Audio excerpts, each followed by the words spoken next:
최상목이 이악 물고 내란 특검을 뭉개며 사실상 내란 세력을 돕고 있는 이유가 조만간 밝혀질 것 같습니다. 심지어 그것도 헌법재판소에서 밝혀질 가능성이 높아 보입니다. 12.3 내란이 터진 이후 답답한 정국이 계속되는 와중에 그나마 제 할 일을 하고 있는 것으로 보이는 헌재에서 어제 흥미로운 시그널이 포착됐습니다. 바로 내란 속의 10서결이 재판 지연을 위해 무더기로 신청한 24명의 증인 중 이상민 전 행안부 장관, 박춘섭 경제수석 단 2명만 헌재가 증인으로 채택한 것입니다. 사실 겉으로만 봐서는 헌재가 10서결의 재판 지연을 허용하지 않겠다는 것으로 읽히지만 내용을 뜯어보면 상당히 의미심장한데, 미리 말씀드리자면 이는 이번 내란의 핵심 쟁점 중 하나인 비상입법기구와 관련돼 있을 가능성이 상당히 높아 보이며, 심지어 최상목이 지속적으로 내란 진압에 회방을 놓는 이유와도 연관이 있는 것으로 보입니다.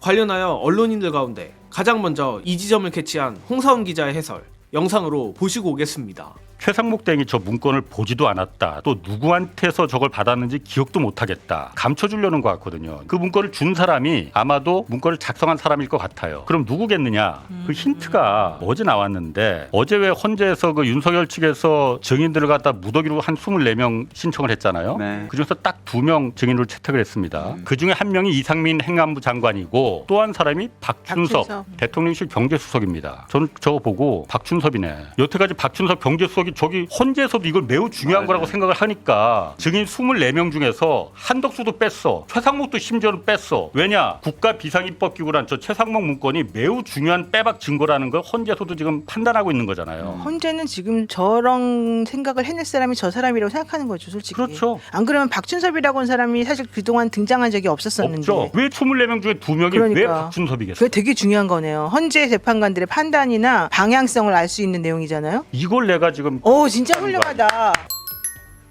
공교롭게도 마침 겸공 뉴스특보가 나가고 있던 비슷한 시각, MBC에서는 헌재가 비상입법기구 관련 최상목의 검찰 진술조서를 확보하여 검토 중이라는 단독 보도가 나왔습니다. 이거 타이밍까지 아주 절묘한데, 홍사훈 기자가 추측하듯 그 비상입법기구 및 최상목 문건이 박춘섭 경제수석과 깊은 관련이 있기에 헌재가 증인으로 채택한 것이라면, 자연스럽게 헌재가 확보했다는 최상목의 검찰 진술조사에도 박춘섭에 대한 내용이 있을 가능성이 높습니다. 그리고 그 박춘섭에 대한 내용은 헌재가 허락한 24명의 증인 중 딱 2명에 들어갈 정도, 심지어 내란 피의자 이상민과 동급으로 취급될 정도로 심각한 내용이라 추측해도 무리가 아닙니다.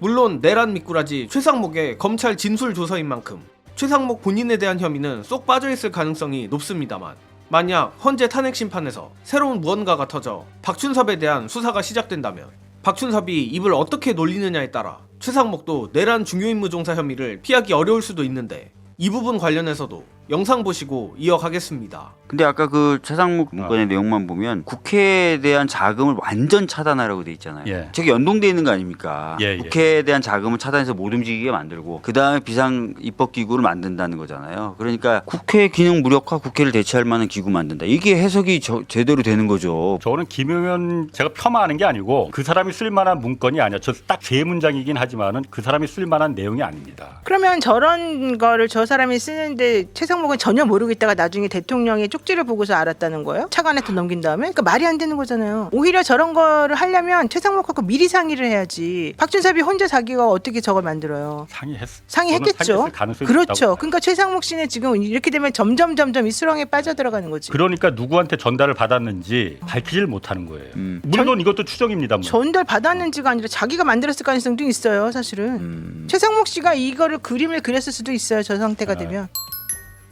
저는 노영희 변호사의 마지막 발언이 상당히 의미심장하다고 보는데, 현재 윤석열과 김용현이 서로에게 책임을 떠넘기려 하듯 만약 박춘섭이 이번 12.3 내란 피의자에 들어가게 되면 자연스레 최상목, 박춘섭 간의 죄수의 딜레마 싸움이 시작될 것이라 생각합니다. 그렇다면 그 과정에서 어떻게든 자신의 죄를 덜기 위해 이들은 온갖 여론전을 벌이게 될 텐데, 지금까지 최상목이 목숨을 걸고 특검을 맡고 있는 이유도 바로 이 지옥 같은 상황이 오지 않기를, 또는 조금이라도 늦게 오기를 바래서라고 저는 생각합니다.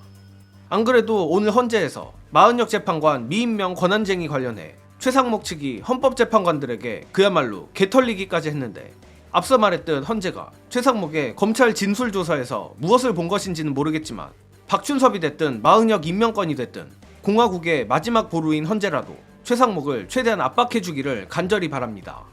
또한 헌재도 헌재지만 조만간 비상입법기구 관련해 박춘섭과 최상목의 진실 공방이 시작된다면 민주당도 이에 맞춰 최상목을 강하게 압박해 반드시 특검을 출범시키기를 기원합니다. 이번 소식은 여기서 마치겠습니다. 시청해주신 여러분 감사합니다.